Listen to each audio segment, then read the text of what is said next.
So hello everyone, मैं आप लोग का स्वागत करता हूं मेरे YouTube channel make a note में। और आज का हमारा टॉपिक है चार्टर एक्ट ऑफ 1813। इससे पहले हमने पढ़ा था कि चार्टर एक्ट 1793 क्या था, उसके कुछ प्रोविजंस देखे थे, उसमें क्या क्या चेंजेस आए वो भी देखें। और आज हमें पढ़ना है कि चार्टर एक्ट 1813 क्या है। तो आइए शुरू करते हैं कि इसके फीचर्स क्या हैं, पहले वो पढ़ते हैं। So let's get started and make a note. The first one is it abolish the trade monopoly of the company in India. जो कंपनी की मोनोपोली थी ट्रेड के ऊपर इंडिया में, उसे बैन कर दिया गया या ख़त्म कर दिया गया। उसके बाद क्या होता है, the Indian trade was thrown open to all British merchants. पहले ब्रिटिश मर्चेंट के लिए इंडिया में ट्रेड करना अलाउड नहीं था, बट अब उन्हें अलाउ कर दिया गया कि आप इंडिया के साथ ट्रेड कर सकते हैं। एक्सेप्ट इंडिया में आप टी का ट्रेड नहीं कर सकते हैं और चाइना के साथ आप ट्रेड नहीं कर सकते हैं। ये जो दोनों चीज़ें हैं वो अभी भी कंपनी की ही मोनोपोली है, ठीक है। देन नेक्स्ट पढ़ते हैं कि it asserted the sovereignty of the British crown over the companies territory in India. इससे पहले हमने एक्ट में पढ़ा था जैसे कि ईस्ट इंडिया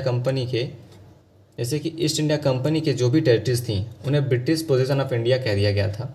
उसी बात को यहाँ पे दोहराया जा रहा है, याद दिलाया जा रहा है कि कोई भूले नहीं, that it asserted the sovereignty of the British crown over the companies territory in India. मतलब कि जो भी कंपनी के टेरिटरीज हैं इंडिया में, उन पे ब्रिटिश क्राउन का अधिकार है, ठीक है। तो नेक्स्ट पढ़ते हैं, थर्ड वन इज थर्ड क्या है कि द क्रिश्चियन मिशनरी एक्टिविटीज़। इसमें क्या है, means they were allowed to propagate their religious teachings and establish missionary schools. Means Christian missionaries जो थे उन्हें अलाउड कर दिया गया कि आप अपने धर्म का प्रचार प्रसार कर सकते हैं और आप मिशनरी स्कूल्स भी खोल सकते हैं। देन नेक्स्ट पढ़ेंगे कि फोर्थ क्या है, इस्टेब्लिशमेंट ऑफ यूनिवर्सिटीज़। पहले गवर्नर जनरल्स के पास पावर्स हुआ करती थी कि आप एजुकेशन से रिलेटेड कोई भी काम कर सकते हैं। तो थोड़े बड़े जो हल्के फुल्के एजुकेशन थे, वो एजुकेशन के लिए जो हल्के फुल्के थोड़े बहुत एजुकेशन के लिए यूनिवर्सिटीज़ खोलनी थी वो खोल देते थे। कहीं यूनिवर्सिटी बनवाना हो बनवा दिए हैं,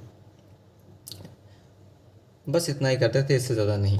बट इस एक्ट में आगे क्या होता है, देन इस एक्ट में आगे क्या होता है कि they were order to spend 1 lakh annually on western education. Means उन्हें कहा गया कि वेस्टर्न एजुकेशन का बढ़ावा किया जाए किसके बीच में, inhabitants of the British territories in India. मतलब उन इंडियंस के बीच में, उन नेटिव्स के बीच में जो ब्रिटिश के इंडियन टेरिटरीज में रहते थे, ठीक है। देन फिफ्थ आता है कि the local government can impose taxes on person and can punish them for not paying taxes. पहले यह था कि जो गवर्नमेंट है, ब्रिटिश गवर्नमेंट, वो टैक्सेस कलेक्ट करती थी, किसी और को अलाउड नहीं था कि वो टैक्स ले सकती है। बट यहाँ पे जो लोकल गवर्नमेंट थी ईस्ट इंडिया कंपनी के टेरिटरीज में, उन्हें अलाउ कर दिया गया कि आप किसी पर्सन से टैक्स ले सकते हैं और टैक्स ना देने पे आप उन्हें पनिश भी कर सकते हैं अपने अकॉर्डिंग, ठीक है। फिर नेक्स्ट हम देखेंगे, हमें पढ़ना है कि 1833 का एक्ट क्या कहता है, और वो बहुत इंपॉर्टेंट है और लेंदी भी होने वाला है थोड़ा सा। आज के लिए इतना ही। थैंक यू वेरी मच हमारे साथ जुड़े रहने के लिए। अगर आपके कोई भी क्वेश्चंस या क्वेरीज़ हैं तो आप मुझे कमेंट सेक्शन में मैसेज कर सकते हैं। मैं कोशिश करूँगा कि आपके सभी क्वेश्चंस का रिप्लाई दूँ। Thank you very much and have a nice day.